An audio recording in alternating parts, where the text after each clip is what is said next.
Agora é hora dos nossos colunistas. Estamos com Gilvan Bueno na linha aqui. Gil, muito bem. A gente vai falar sobre a escalada da tensão lá em Taiwan, a China fazendo exercícios militares no entorno da Ilha Formosa. E para entender como isso afeta a economia, as cadeias de produção, eu converso com Gilvan Bueno, colunista do Money e que foi algumas vezes no plural para a China. Gil, muitíssimo boa tarde.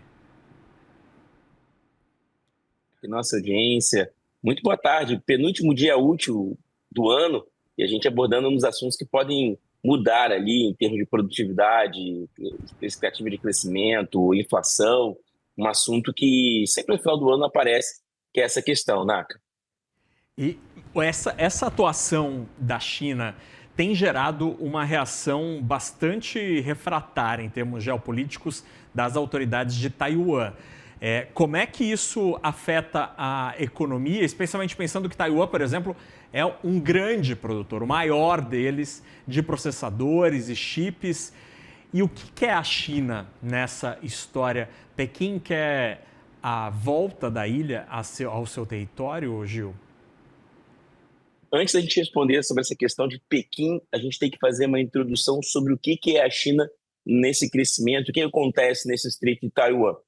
90% dos maiores semicondutores processadores do mundo, que é o petróleo dessa nova economia, passam por esse estreito. Isso mesmo, gente. 90% dos semicondutores de alto processamento, que hoje é o petróleo do mundo, passa pelo Estreito de Taiwan. É um número muito expressivo. 25% do comércio marítimo mundial passa por esse Estreito de Taiwan. Então, ele tem um fator estratégico de produtividade, de cadeias produtivas e de inflação, que pode ser aqui um dos componentes mais importantes para reduzir o crescimento mundial, segundo dados do Banco Mundial. O crescimento mundial, por exemplo, na Ásia e Europa pode ser um pouco menor e a América Latina pode ser favorecida. Então, por essa categoria e por essa produtividade, por essa importância na cadeia mundial, o Estreito de Taiwan é muito importante. E, Naka, como você destacou, desde a década de 40, quando teve esse conflito, a Ilha Formosa, como é somada, com mais de 130 mil quilômetros de extensão territorial ali, ela tem essa importância. Tem essa rota, tem essa discussão, tem esses movimentos militares. Eu fiz uma pesquisa antes, Naka. Nos últimos 5 anos, todo ano tem um exercício nessa região. É como se fosse ali uma demarcação, uma orientação, mas a gente sempre entende que no final tem esses exercícios, mas não acontece nada de fato. Parece muito uma marcação de território. Mas é uma questão que, se você coloca para volatilidade, falando que falei aqui com alguns gestores, você precisa ter isso aqui no seu componente de risco para 2026. É o mesmo tipo de atuação, Gil, expansionista que Washington tem tido com Donald Trump, porque Trump sugeriu, por exemplo, pegar a Groenlândia, pegar o Canal do Panamá. A China, ainda que tenha... A China sempre quis ter a ilha. E conseguiu, por exemplo, ao longo das últimas 2, 3 décadas, territórios, por exemplo, quando Portugal entrega Macau para a ilha, para Pequim, e Hong Kong também, via britânicos, que passa a ser parte do território chinês, ainda que os dois lugares são uma área especial ali. Dá para dizer que Pequim e Washington têm o mesmo tipo de plano expansionista, Gil?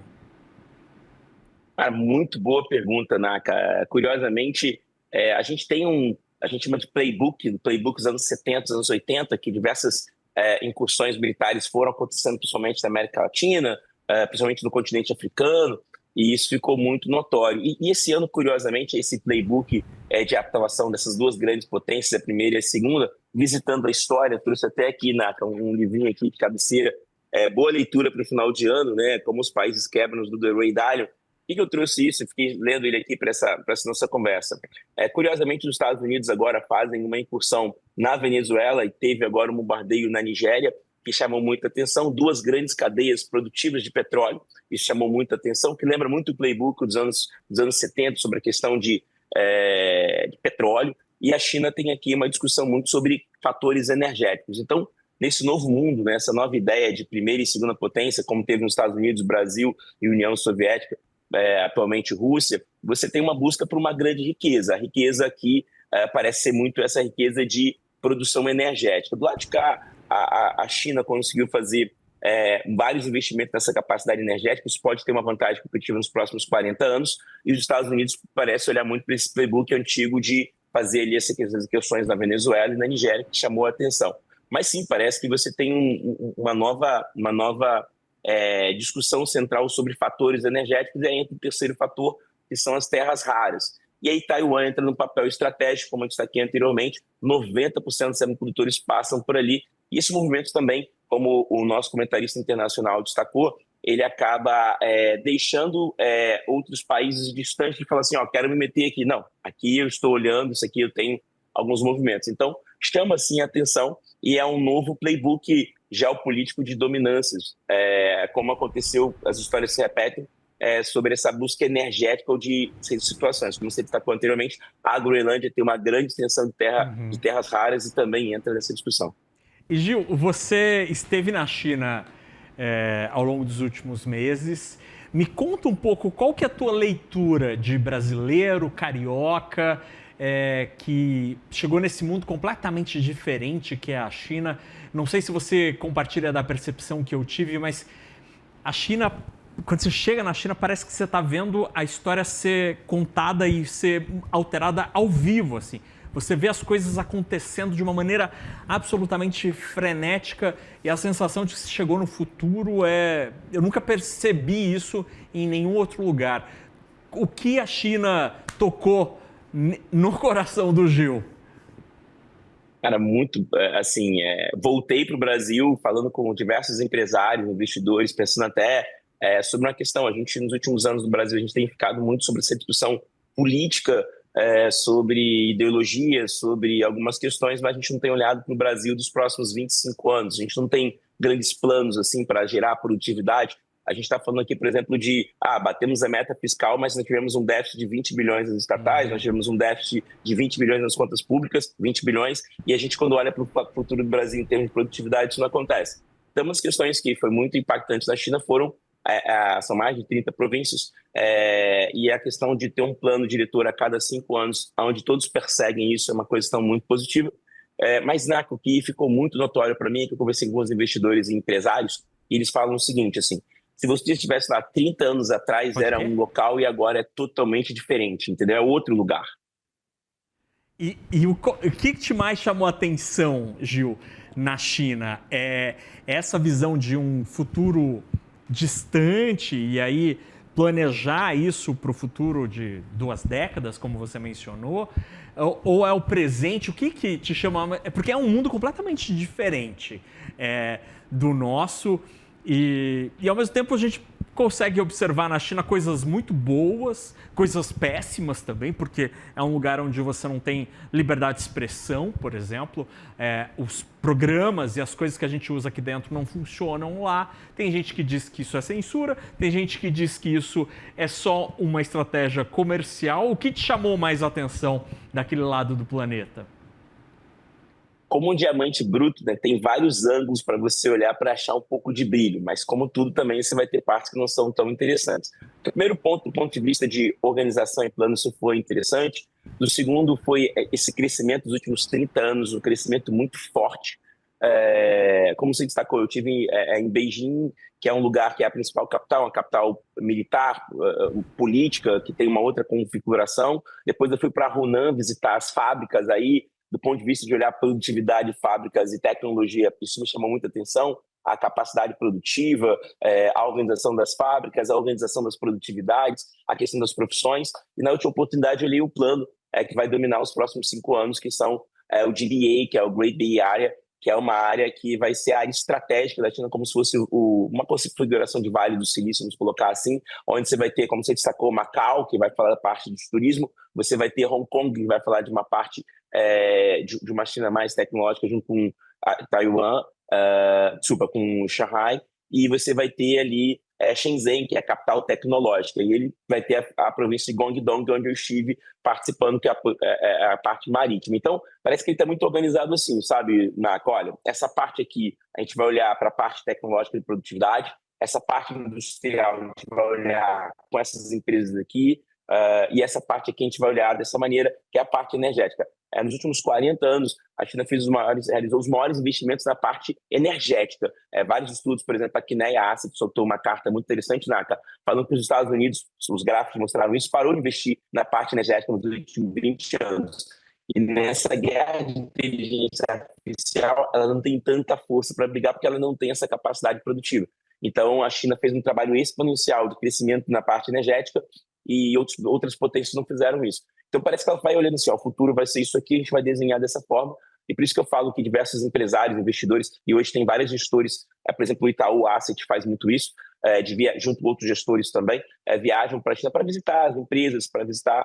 Teve uma grande empresa agora que vai criar essa operação aqui no Brasil, Naka, que ela convidou 20 dos principais CEOs do Brasil para estarem na China olhando a sua configuração, as suas fábricas, a sua capacidade produtiva para desenhar isso. Então, ela levou 20 executivos para olhar a fábrica, para entender e participar. Então, é muito interessante fazer, isso lembra muito o que a Bíblia Diniz fez no Brasil, outros empresários também, que visitar outras cadeias produtivas, tentar entender o que eles fazem e criar algumas parcerias estratégicas. E nessa questão de guerra tarifária, ter essa concepção da China entendendo esse crescimento é super importante. E nessa sua incursão pela China, o que te pareceu que a gente deveria, como sociedade, como economia, aprender com os chineses? Naka, essa questão do planejamento e de ter uma cadeia produtiva já direcionada. Então, imagine se a gente fizesse aqui no Brasil uma parceria dos portos, né? Vou colocar aqui um exemplo. A gente pegasse Porto de Santos, Porto do Espírito Santo, Porto de Vitória, Porto do Rio de Janeiro. Eu estive no Porto Açu, que é um projeto incrível que tem aqui no Rio de Janeiro, e fizéssemos aqui uma cadeia produtiva, uma zona tarifária com tarifas menores. Acho que essa ideia de ter plano de crescimento e alvos bem direcionados foi a parte que mais me chamou a atenção. Por quê, Naka? Quando a gente olha, por exemplo, essa questão no Brasil, e eu sempre tenho falado um pouco sobre isso, sobre STEM, ciência, tecnologia, engenharia e matemática, nós temos um hiato produtivo. O Brasil hoje tem um número muito baixo de engenheiros, a parte matemática. Então, nessa guerra de IA, a gente não consegue, por exemplo, trazer algumas potências. Por exemplo, agora a gente teve algumas empresas olhando muito para o Ceará para colocar ali a região do Nordeste, para colocar data centers ali, porque eles têm um fator de ventos que traz uma vantagem competitiva para o Nordeste, e parece que vai ser a área que vai capturar melhor essa ideia de data centers. Eu criei aqui um debate no Rio de Janeiro com diversas pessoas sobre a parte energética. O Rio de Janeiro é uma capital energética. A gente tem aqui a Angra, a gente tem uma usina nuclear, né? Que tem ali um projeto que está parado há alguns anos. A gente tem aqui, por exemplo, várias empresas energéticas. A gente tem também a nossa bacia de petróleo. Então, o que tem de muito positivo, Naka, é uma ideia de produtividade, e a gente vai atacar essa produtividade. Em vez de se preocupar em trocas de governo, você está atacando a produtividade para que ela venha a acontecer independente dos governos. Gilvan, será que isso faz sentido? Quando a gente olha os últimos 20 anos de Brasil, a gente teve mandatos de Dilma, Temer, Bolsonaro e agora o atual presidente Lula, mas que os planos desses 4 presidentes não são uma linha de crescimento para os próximos anos, até 2030. Cada um tinha um plano diretor, e que quando os seus governos acabaram, esses planos diretores foram desconstruídos, e isso gerou muito prejuízo para o país. Então, quando a gente olha essa ideia de China, com essa ideia de produtividade para os próximos 5, 10 anos, tendo pontos claros de ataque, Naka, é muito bom. Então, se a gente fizesse uma reflexão sobre esses últimos presidentes que nós tivemos e que a gente não tem um plano para conseguir gerar uma potência, lembrando sobre isso, a gente é uma produção de 2% do PIB mundial, a gente era o 9º até o ano passado, nós somos a 10ª maior economia, mas se a gente não deixar de ser um país só de commodities, a gente vai acabar deixando de ser umas 10 maiores economias do mundo. Isso é interessantíssimo, né? Como pensar no longo prazo e persistir nesse plano faz diferença, né? É assim na nossa vida pessoal, é assim quando a gente tenta organizar as nossas finanças, por exemplo. Se eu tenho um plano de poupar e sigo ali persistindo neste plano de grão em grão, eu vou conseguir acumular. E como no Brasil, infelizmente, às vezes os planos de Estado, né, eles não sobrevivem aos governos. É verdade que na China, o fato de não ser uma democracia faz com que não seja possível você ter troca de governo. Então não tem o contraditório pensando. E diante dessa história toda, Gil, hoje, do ponto de vista do brasileiro como investidor, ou como empreendedor, como empresário, tem oportunidade para investir na China ou a oportunidade é aprender e fazer negócios com os chineses?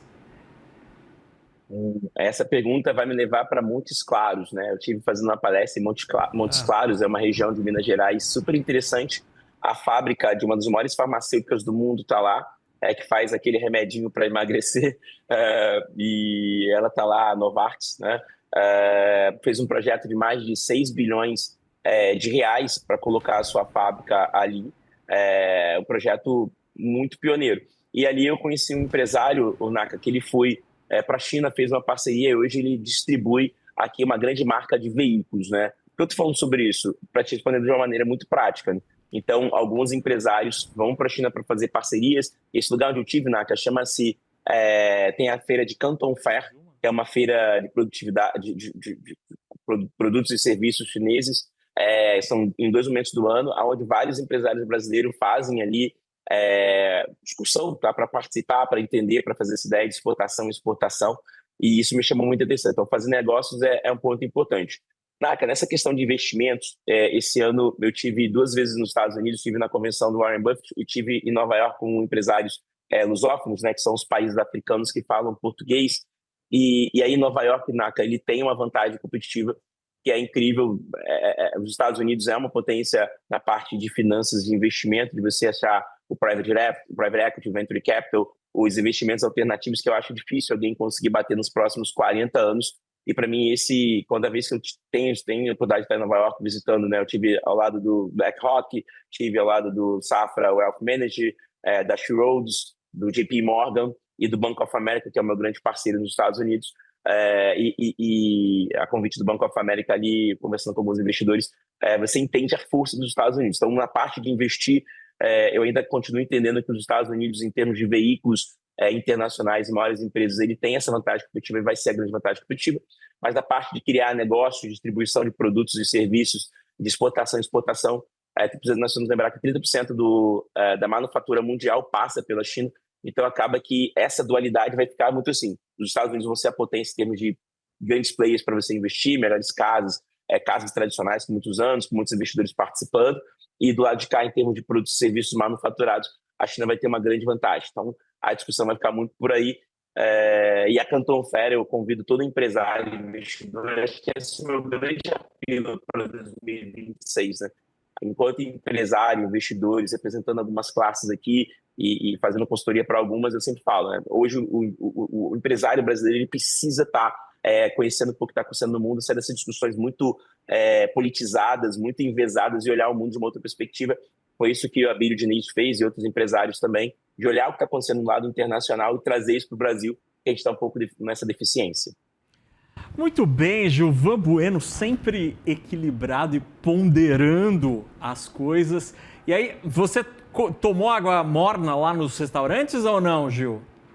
Que me ofereciam água morna lá? Lógico. Hã? Você tomou? Eu ofereci água morna. Eu tomei, lógico, né? Não pode, não pode faltar, né? Pelo amor de Deus. Não, mas a água morna eu não consegui. Assim, a comida chinesa é uma delícia, mas a água morna Amei. Eu não consegui, Gil, não consegui. Ô, Naka, leite de camelo, você gostou? Não provei. Sobre isso a gente conversa na próxima vez. Gilvan Bueno, colunista do CNN Money. Gil, não sei se a gente conversa amanhã, mas se não, eu queria te agradecer muito pela parceria neste ano de 2025 e que 2026 seja de boas notícias para você, para os seus negócios, para a tua família, querido. Obrigado por tudo. Para você também, foi uma alegria. Nossa primeira cobertura internacional foi esse ano. Agradeço a você, parabenizo todo o time. E mais uma vez, o prêmio que você recebeu. Em 2026, que a gente possa ajudar muitos investidores e empresários com a nossa programação 12 horas no ar. Um abraço para você e família. Valeu, Gil. Abraço.